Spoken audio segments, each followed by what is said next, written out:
troisième vendredi du mois, nous avons les trois sorciers et dans le dernier quart d'heure de Smart Bourse, les équipes du Café de la Bourse qui nous accompagnent pour un exercice de pédagogie boursière. Et c'est Louis Yang qui est à mes côtés ce soir, cofondateur du Café de la Bourse. Bonsoir Louis. Bonsoir Grégoire. Merci beaucoup. Oui, pédagogie, d'ailleurs, le mot est particulièrement pertinent, je trouve, puisque nous parlons des ETF actifs. C'est vrai que ça y est, la grande vague de démocratisation des ETF est sans doute là devant nous depuis quelques années. La dimension active de certains de ces ETF l'est peut-être moins aujourd'hui. Qu'est-ce que c'est qu'un ETF actif, Louis ? Oui, tout à fait. C'est des produits qui sont quand même plus récents, même si l'offre se développe de plus en plus. Alors, on a un ETF actif, c'est très simple. C'est un ETF où le gérant de l'ETF va décider de manière discrétionnaire comment il va composer son ETF, contrairement à un ETF classique passif qui va traquer en fait un indice qui aura été fourni par Euronext, Bloomberg ou MSCI par exemple. Et en fait, au sein des ETF actifs, on peut même distinguer, on va dire, deux grandes catégories. Ouais. Il y a les ETF semi-actifs, qui sont en fait... Non, mais c'est bien, le marketing est là pour ça. Donc, ouais, exactement. ETF donc, semi-actif. Voilà, semi-actif où ça va suivre en fait une formule mathématique pour vous permettre en fait de mettre en place une stratégie qui peut être générer du rendement complémentaire, se protéger contre la baisse, enfin une stratégie qui est prédéfinie. Et les ETF qui sont vraiment 100% actifs où là c'est le gérant qui a carte blanche. Et donc, c'est ça, gestion totalement discrétionnaire finalement. Exactement. Et l'ETF n'étant plus qu'une enveloppe servant à intégrer une stratégie de gestion active assez classique. Exactement, mais avec les atouts de l'ETF, c'est-à-dire la cotation, la liquidité, les frais moindres, etc. Oui. Si vous voulez acheter une part d'ETF à 22h le soir, vous pouvez, il n'y a pas de problème, et vous avez une liquidité pour ça. Comment on réfléchit à monter une stratégie à base d'ETF actifs en 2026 ? Est-ce qu'il y a des produits que vous suivez et qui vous paraissent plus pertinents que d'autres, par exemple ? Là, je pense que dans le contexte actuel, on peut s'extraire un peu du contexte. Alors si on prend le contexte actuel, je pense que les ETF actifs semi-actifs qu'on appelle les ETF buffer, qui sont assez récents, peuvent vraiment matcher. C'est des ETF en fait qui correspondent à des produits structurés, qui sont plus connus des investisseurs particuliers, notamment les investisseurs patrimoniaux, parce qu'il y a pas mal de conseillers en gestion de patrimoine qui sont assez friands de ce type de produits. Donc, c'est-à-dire, je rappelle rapidement, ça permet en fait d'être investi sur un indice ou un panier d'actions avec des protections de capital. On peut se positionner sur un indice avec une protection de perte de 10%, 15% ou plus. Et la contrepartie de cette protection, c'est que la hausse est capée aussi. Vous prenez moins la hausse. Voilà, exactement. Mais du coup, dans un marché comme celui qu'on connaît actuellement, il peut y avoir un intérêt. Et l'avantage de l'ETF, c'est ce que je disais là, ça va être moins de frais, ça va être des produits plus faciles d'accès par rapport à un produit structuré classique. Donc ça, c'est ETF buffer, vous dites. Exactement. Okay. Donc ça, c'est une piste qui peut être intéressante.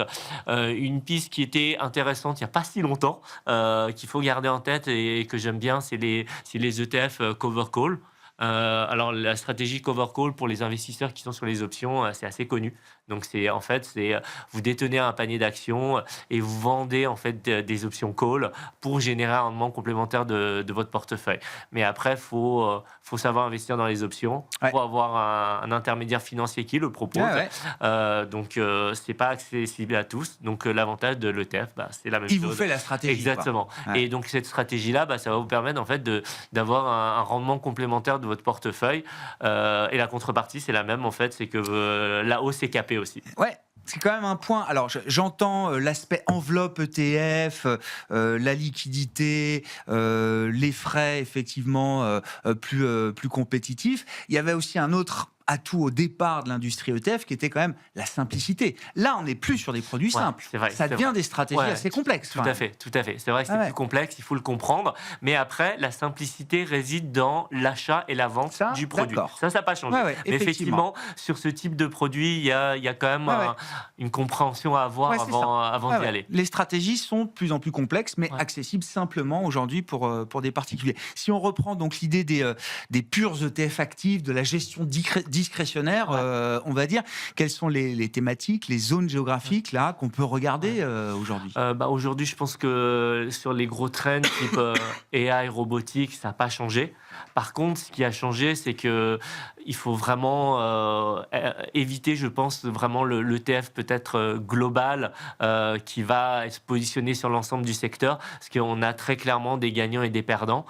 Donc l'ETF un peu fourre-tout, quoi. Voilà, il faut comme ça. Voilà, exactement. Il faut peut-être faire plus attention. Il y a évidemment l'approche stock picking qui est possible, mais là, pareil, il faut avoir quand même l'expertise sur ce type de business où c'est quand même compliqué de comprendre ce qu'il y a derrière. Je pense à Palantir, c'est quand même de ce type d'entreprise, ou des entreprises comme Big Bear, en fait, très spécialisées, Palo Alto, etc.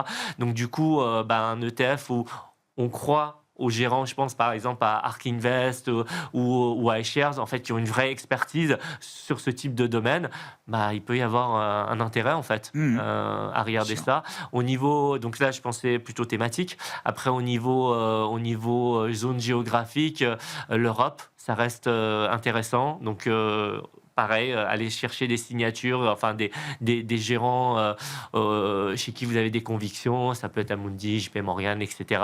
Le Japon aussi, il peut y avoir des choses intéressantes sans forcément traquer bêtement traquer de simplement l'indice. Simplement l'indice. Aller un peu au-delà de simplement la réplication de l'indice. Exactement. Bon, on verra, l'Europe, le Japon étaient des zones qui étaient privilégiées effectivement ces derniers mois avant le démarrage de la crise iranienne. On verra comment les choses évidemment atterrissent, si je puis dire, et si ces tendances restent intéressantes pour la suite. Comment on analyse et comment on sélectionne un ETF actif, Louis? Est-ce qu'il y a des choses particulières justement à regarder? Alors là, effectivement, il faut faire attention parce que comme ils sont récents, il y a souvent peu de track record sur ce type de produit. Donc très clairement, il ne faut pas juste regarder la performance récente. C'est un indicateur évidemment du momentum, parce qu'il y a vraiment cet effet momentum qui peut être intéressant sur les ETF, mais très clairement, ça ne peut pas être votre seul critère de décision. Encore une fois, les frais. Parce que pour un investisseur actif moyen-long terme, les frais, surtout à moyen-long terme, ça peut vraiment rogner la performance. Donc ça, c'est un critère important.